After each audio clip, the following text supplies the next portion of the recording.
Your phone knows where you slept last night, what you searched at 2 a.m., and probably who you're secretly crushing on. Right now, dozens of companies are tracking your every move online. But here's the twist.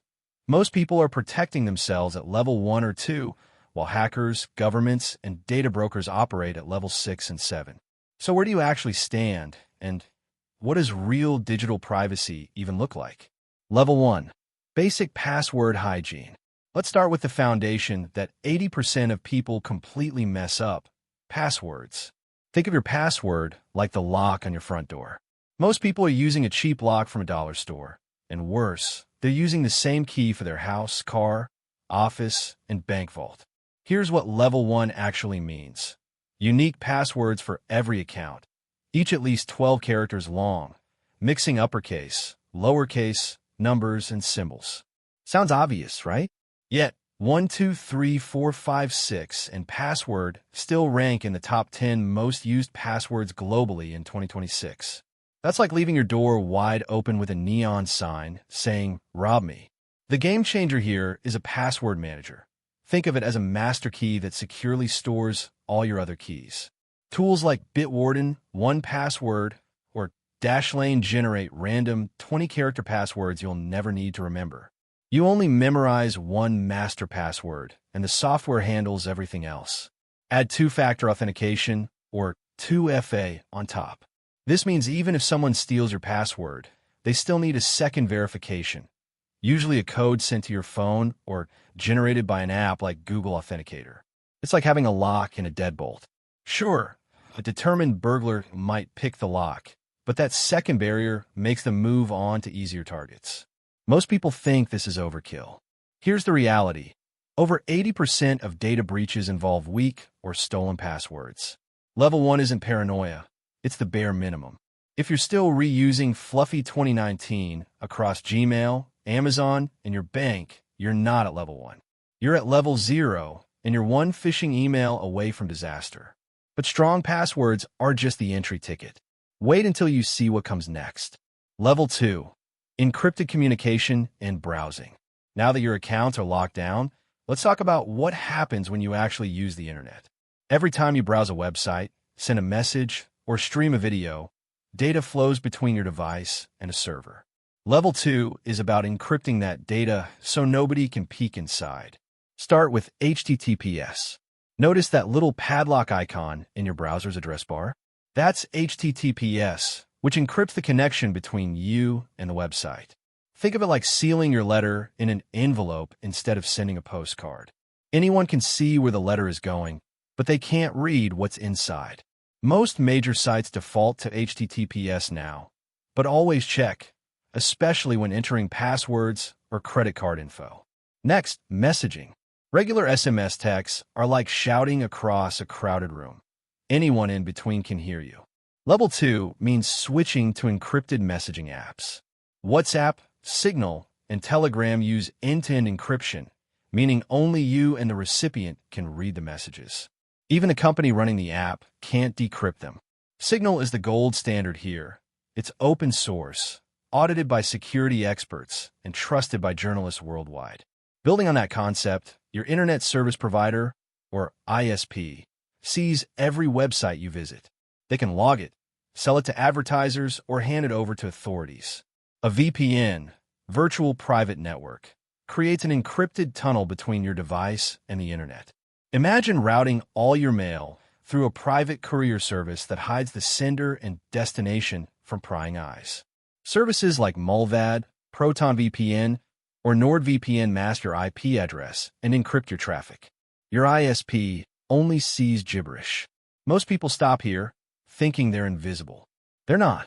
VPNs protect you from your ISP and local network snoops, but the VPN company itself can still see your traffic. That's why Level 3 exists. Here's where it gets really interesting, because most VPNs aren't as private as they claim. If you found this breakdown useful, comment below. I will post a video on the 7 levels of cybersecurity. It's the perfect companion to what we covered here. Your digital life depends on it. Level 3. Anonymized browsing and metadata protection. Level 2. Encrypted your data. Level 3 asks a deeper question. What if you don't want anyone to know you're communicating at all? This is about hiding metadata, the digital fingerprints that reveal who, when, where, and with whom, even if the content is encrypted. Enter the Tor network. Tor, short for the Onion Router, bounces your internet traffic through 3 random volunteer-run servers called nodes before reaching its destination. Each layer of encryption is peeled back one node at a time, like an onion. The first node knows your real IP, but not where you're going. The middle node knows neither. The exit node knows the destination, but not who sent it. No single point sees the full picture. Think of it like this. Imagine mailing a letter by giving it to a stranger, who puts it in a new envelope and hands it to another stranger, who does the same until the final person delivers it. Nobody in the chain knows both the sender and recipient. That's Tor. Here's where most people misunderstand. Tor isn't just for criminals and darknet markets. Journalists in authoritarian countries use it to communicate with sources. Whistleblowers use it to leak documents safely. Human rights activists use it to bypass censorship. Yes, it's slower. Browsing feels like using dial-up internet again, but speed is the trade-off for anonymity. But Tor has limits. Governments can't easily see what you're doing, but they can see that you're using Tor, which might raise red flags. That's why Level 3 also includes things like using the Brave browser with built-in Tor mode, privacy-focused search engines like DuckDuckGo or Startpage, and disabling cookies and trackers with extensions like uBlock Origin and Privacy Badger. You're also ditching Google services at this level. Gmail scans your emails. Google Drive stores your files unencrypted. Google Maps tracks your location history. Level 3 means switching to alternatives. Proton Mail for email, Nextcloud for file storage, OpenStreetMap for navigation. It's inconvenient, yes, but privacy always trades convenience for control. Most people think this is extreme. It's not. This is the part most people get wrong. Your metadata is often more valuable than your content. Taking this a step further, Level 4 is where privacy becomes a lifestyle, not just a tool set. Level 4, privacy-first operating systems and hardware. Everything we've covered so far assumes you trust your device. But what if your operating system itself is the leak? Windows and Mac OS send telemetry data back to Microsoft and Apple constantly, tracking how you use your computer, what apps you open, even your voice commands to Cortana or Siri. Your smartphone is worse. Android phones phone home to Google. iPhones report to Apple. Your device is the weakest link. Level 4 means switching to privacy-first operating systems. For desktop, that's Linux distributions like Tails or CubesOS. Tails, the Amnesiac Incognito Live system, runs entirely from a USB stick, leaves no trace on the computer, and routes all connections through Tor by default. When you shut it down, it's like it never existed. Journalists and activists love it because you can use it on any computer without leaving forensic evidence. CubesOS takes a different approach, radical compartmentalization.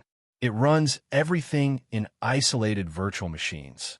Your work browser, personal email, and banking app never interact. If one gets compromised, the infection can't spread.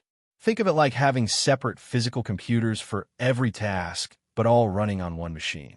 For mobile, privacy-focused Android forks like Graphene OS or Calyx's strip out Google services entirely. No Play Store, no location tracking, no data harvesting. They're not easy to install. You'll need a compatible phone like a Google Pixel, ironically, and you lose app compatibility, but you gain full control. Apps like Signal, Firefox, and open-source alternatives still work fine through F-Droid, an app store for privacy-respecting software. Now that we understand software, let's talk hardware. Your laptop's webcam and microphone are always listening, even when off. Level 4 users physically disconnect them or use laptops like the Purism Librem series with hardware kill switches. Physical toggles that cut power to the camera, mic, Wi-Fi, and Bluetooth. No software hack can bypass a physically severed circuit. Even your SIM card leaks location. Level 4 means using burner phones with prepaid SIM cards bought with cash, never linked to your identity. It sounds paranoid, But if you're a journalist interviewing a whistleblower or an activist organizing protests, it's basic operational security. But here's where it gets uncomfortable. Level 5 is where you realize privacy requires sacrifice. Tell us in comment if you don't know about this level before this video. Level 5. End-to-end encrypted everything and decentralized identity. At level 5, encryption isn't optional. It's mandatory for everything. Your emails, files, backups, cloud storage, and even your domain name registrations are encrypted end-to-end, meaning only you hold the keys. Not the company hosting your data. Not the government with a warrant. Not even a rogue employee with admin access. If you lose your encryption key, your data is gone forever. That's the price of true privacy. Proton Mail isn't enough anymore. You need PGP, Pretty Good Privacy, a protocol that encrypts email content with your public key and decrypts it with your private key. It's clunky, requires technical setup, and most people won't bother learning it. But intelligence agencies still can't crack it after 30 years. That's why Edward Snowden used it. File storage moves to self-hosted solutions or zero-knowledge cloud services like Trezorit or Sync.com, where even the provider can't access your files. Better yet, run your own server using Nextcloud on a Raspberry Pi in your closet. Total control, zero trust in third parties. But here's the trade-off: usability craters. Inviting a friend to collaborate on a document becomes a 10-step process involving key exchanges and encryption passphrase. Convenience dies at this level.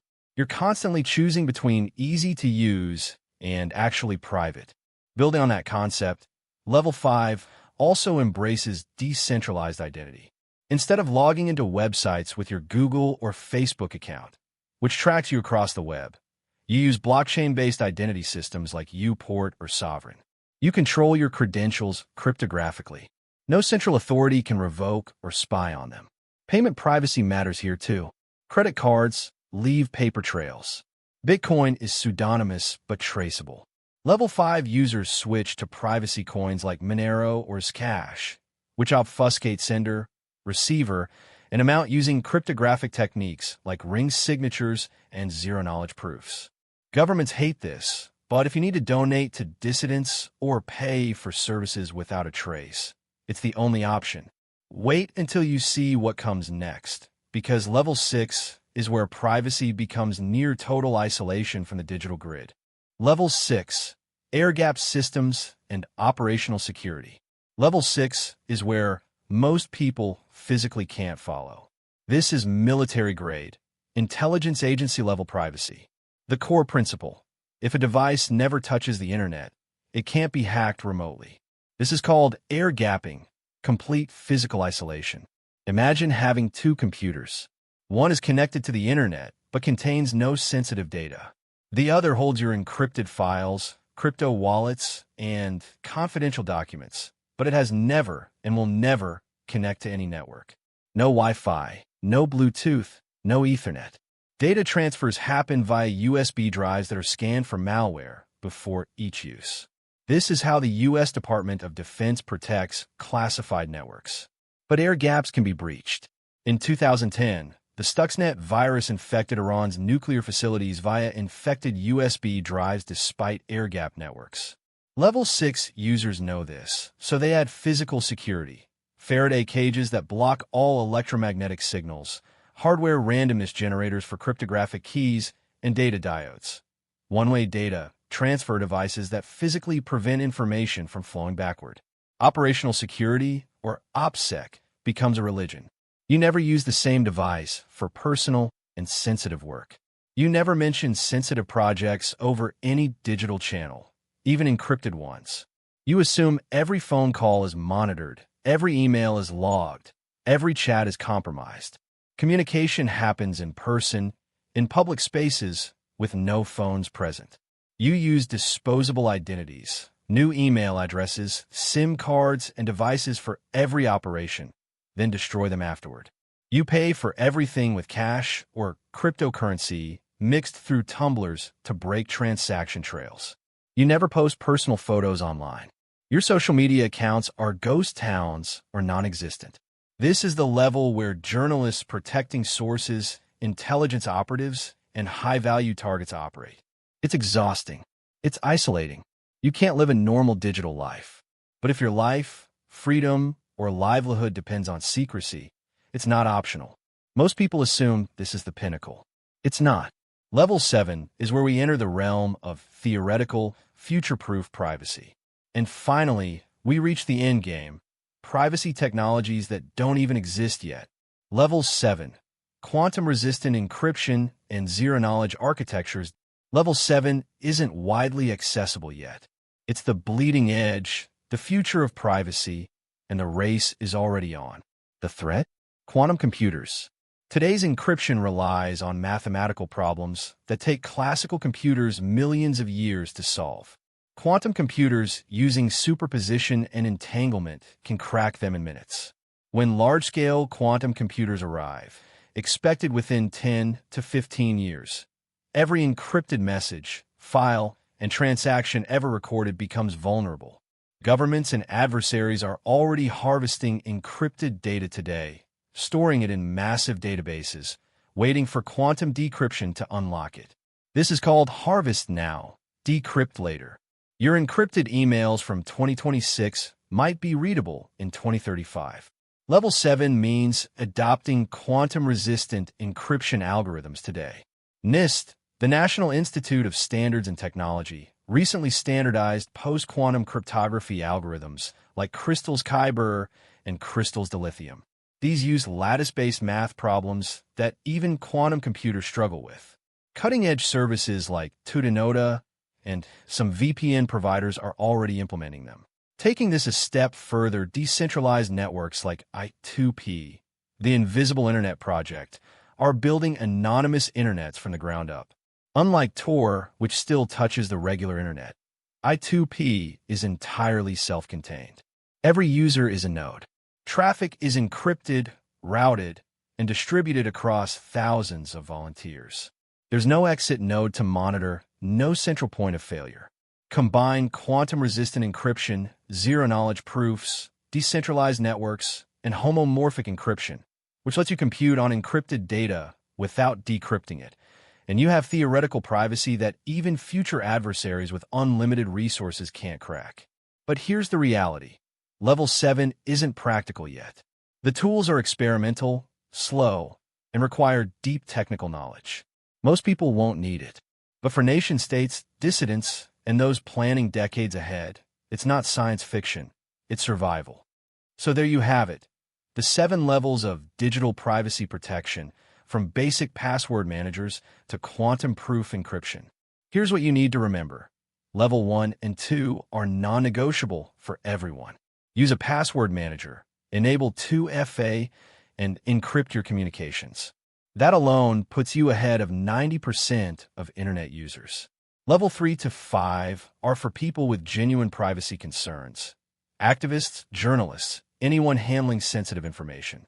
You'll sacrifice convenience, but you'll gain real protection from mass surveillance. Level 6 and 7, unless you're protecting state secrets or operating in hostile environments, they're overkill. But they exist, and they're the only options when the stakes are life or death. Here's your practical takeaway. Assess your threat model. Are you protecting yourself from advertisers? Use a VPN and privacy browser. From hackers? Add strong encryption and 2FA. From governments? You're looking at level 4 and above. Privacy isn't binary. It's a spectrum. The question isn't whether you need privacy. It's how much and what you're willing to trade for it. If you found this breakdown useful, subscribe to the channel. Share your opinion in comments.